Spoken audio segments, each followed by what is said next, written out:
Hi there, I'm Lisa Taylor and this is Ideas on Truth. Welcome to the program. Thank you so much for watching. If you are watching on the replay, put a hashtag replay and let me know where you're watching from. It's always nice to see where people are around the world, and we love all of our viewers, so thank you for joining us. I'm talking about patience. Patience is the capacity to accept a delay without getting upset. And you know, there are a lot of quotes in the Bible about patience. There are a lot of quotes about patience in lots of spiritual texts, and I will not sort of bring all of those out. But I did want to point out a couple of them. Patience must have her perfect work. That's one of my favorites. And wait patiently for divine love to move upon the waters of mortal mind to form the perfect concept. That's a really wonderful one, and we can delve into that one just a little bit. But the idea of patience, I've been just sort of contemplating this. Patience is not waiting. It's not just waiting. It's not just kind of biding our time. Patience is an active pursuit of peace in the midst of waiting or something being delayed. But it's filled with an active sense of something. And when we're talking about patience in terms of God or the divine sense of that, I just get this sense that patience has a lot to do with trust. Because if we can sort of willingly have the capacity to accept a delay or what seems like a delay without getting upset or flustered or frustrated or anxious or whatever, then that space is filled with trust. It's filled with a sense that the thing that you're waiting for, the thing that you're being patient about, is going to be resolved in some way. There isn't this sort of frenetic sense of, if I get involved, it's kind of the opposite of the ego's, I'm going to control this and I'm going to get involved and I'm going to get it done. And I've actually been dealing a lot with that recently, where I feel like I want to solve the problem. I feel like I want to dive in and solve it and get it done and do things. And it's really the ego trying to take control. And when I'm trusting, I have the capacity to be patient, and to be patient with grace, and to be patient with that sense that love is working its purpose out. Love is filling this space, even if I don't see it, even if my ego, my false sense of ego doesn't see it. Even if my pride doesn't get to control something, love is working his purpose out, her purpose out, depending on how you see the divine. His, her, both, all of the above. All of the above. So patiently waiting, filling that space with the trust of the divine, that the divine has it in order. The divine has it. We don't have to get our ego involved and start mucking about. There will be no mucking about. That's what I keep telling myself. So let's look at that quote. Wait patiently for divine love to move upon the waters of mortal mind and form the perfect concept.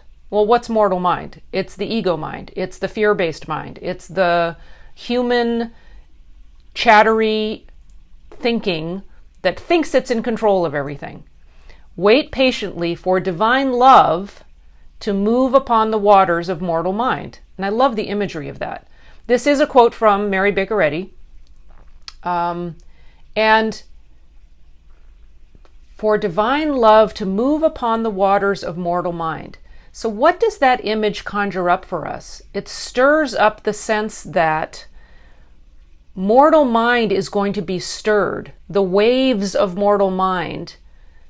Wait patiently for divine love to move upon the waters of mortal mind. So it's that kind of fluid sense of thought shifting. And when love, it's kind of like when you see wind sweep across the water, across the ocean or across a lake, a big body of water, and you can see the ripples of the wind going across the water. I actually really love that image. But that's what divine love is doing. And it reminds me a little bit too of our sense of the Christ consciousness or truth consciousness. So we're talking about truth and love ultimately. But the Christ is, here's another sort of definition of the Christ, that is another Mary Baker Eddy quote. the pure idea, voicing good, the divine message from God to men speaking to the human consciousness. So again, it's that sense of the divine moving on the waters of the human thought, moving on the waters of where our thinking is in this moment. So yes, we seem to be experiencing this human experience with human thoughts and human feelings and all of the stuff that goes along with it. We can see through the illusion of this when we see through the lens of love. If we're looking through the lens of fear, it's ego-based, it's fear-based, and we're believing in the illusion, right? So as we experience this place, this experience, we have this life, and we're looking through the lens of love. We're allowing the Christ consciousness, truth consciousness, to move across the waters of mortal mind. We're allowing divine love to move across the waters of mortal mind and form the perfect concept. That's the Christ at work, isn't it? And when we wait patiently for divine love to move upon the waters of mortal mind and form the perfect concept. I really like this imagery. Patience must have her perfect work. Love that quote. Patience, it's a really wonderful thought, and it does demand of us a level of trust. It does demand of us a level of receptivity to love, receptivity to the truth of our being, the truth of our experience, the truth of other people's being, so that when we are in that mode, when we are leaning into love, as we've talked about a lot here, instead of leaning into fear, when we're leaning into love, we are expectant of good. We are expectant of that Christ message to come across our thought and uplift it to a higher sense of reality. And then that sense of waiting patiently is filled with good. It's not filled with, oh, I got to get this done. I got to do this. I got to dive in. And that's the ego, the fear-based thought. The fear-based thought, ego-based thought is, I don't trust. I'm afraid. I don't know. I have to get control of this. There have been so many instances in the last couple of weeks. I've been dealing with some, as you know, kind of big ticket items, as we all have. I think we all do every day. Big ticket items, little ticket items. It's all the same, right? There is no big and small error. It's just how do we perceive it? I actually had somebody ask me recently about, they were using some physical therapy, a physical therapy treatment. And they were saying, is using this physical therapy treatment hindering my spiritual healing? And I said, well, it depends. It really comes down to thought. If you have a broken leg and you're using crutches to get around, if you are believing, with anything that's going on, if we are buying into the belief that we are physical beings, ego, fear-based beings, operating in a physical universe, that the ego needs to control in some way, then that's the level of our thinking. And that's going to be the level of our experience. And then, yes, the act of living in matter and believing that we live in matter and that that's where our experience is going to keep us distracted from the truth. Is it going to get in the way of spiritual healing? Not if you turn your thought, not if you recognize that that's the belief and the illusion, and the reality is spirit. The reality is not material-based, not material problem, not material solution. Here's the thing. If we are believing that we are physical, material beings with a physical material problem, and then we try to infuse that and solve that problem with prayer, whack-a-doodle. That's not what spiritual healing is about. Spiritual healing is not about applying prayer to physical problems. Because if you start from the premise that you're a physical being and you have these physical problems and then you try to pray about it, that's like using prayer to fix matter. And I don't know, that hasn't worked for me. I can only speak for me, but that has not worked for me. So what I have found is the most effective is to primarily, singularly Understand that we are spiritual. Understand that our nature is spiritual, that we are spiritual beings, that this is a spiritual universe. This is not a physical, material universe. We are spiritual. Then we understand that our experience is just the manifestation of our thought. So when there's an issue to resolve, all we're addressing is thought.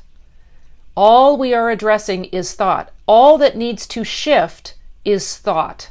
So when we have that aha, we have that burst of understanding, that inspiration that comes to us, that moment of sort of Christ consciousness that wakes us up from the illusion, that's the healing.